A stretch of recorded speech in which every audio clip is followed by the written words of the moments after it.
So it's a roasted garlic, roasted cauliflower soup. Couldn't be easier. It freezes beautifully. The first thing you do is roast an entire head of garlic or bulb of garlic for every one batch of soup. So if you're making a double batch, you need 2 of these, for instance. Next, I take 1 large or 2 medium head of cauliflower, and cut them into florets. So we take a nice, fruity, good olive oil and douse the cauliflower. Then I'm gonna season this with white and black pepper. White pepper has a much different flavor, very earthy. A little nutmeg, always with cruciferous vegetables and anything that has dairy. In the end, this is delicious as is, but I do stir in a little bit of cream, like no more than half a cup. Get these guys going down here. Fine. Now, once that's roasting, you can move forward with the soup base.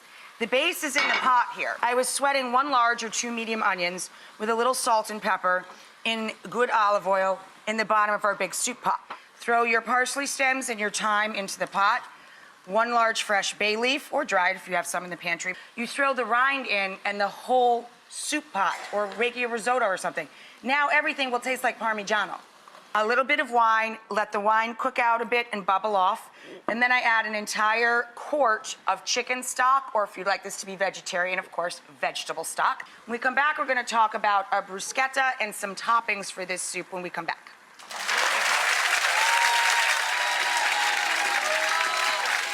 See these small pieces of cauliflower get kind of extra crispy?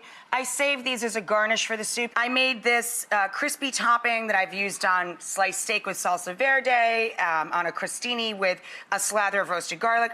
They're delicious, crispy hen of the woods mushrooms and shallots. It's insanely good. So hen of the woods, the other name for it are maitake mushrooms. They look like this. You get them in the regular grocery store over in the mushroom section in the fresh produce department. And if you shred these apart, they pull apart into these long, skinny pieces.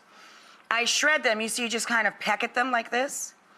And I just scatter them on a sheet tray.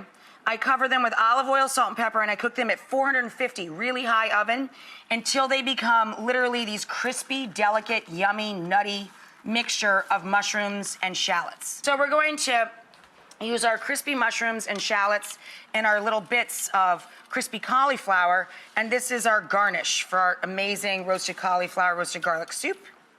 That's our base in here. We're going to add to that and let it simmer another 15 minutes, our roast cauliflower, and we let this hang out in the hot tub with the roasted garlic, whole bulb of roasted garlic right here, squish it away from the skin.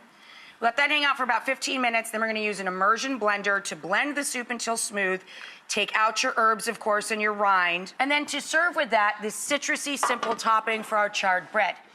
This is parsley top salad. My family and I love this. We make it all the time. It's an entire bunch of flat leaf parsley, the leafy greens and the center ribs of celery, salty capers, and red onion. Tons of lemon juice, a little salt, and good olive oil, and you're done. No joke, my friend Jeanette is my stunt toaster.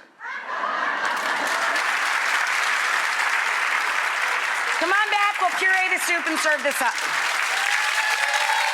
Once this is pureed, you see how creamy the soup is without cream.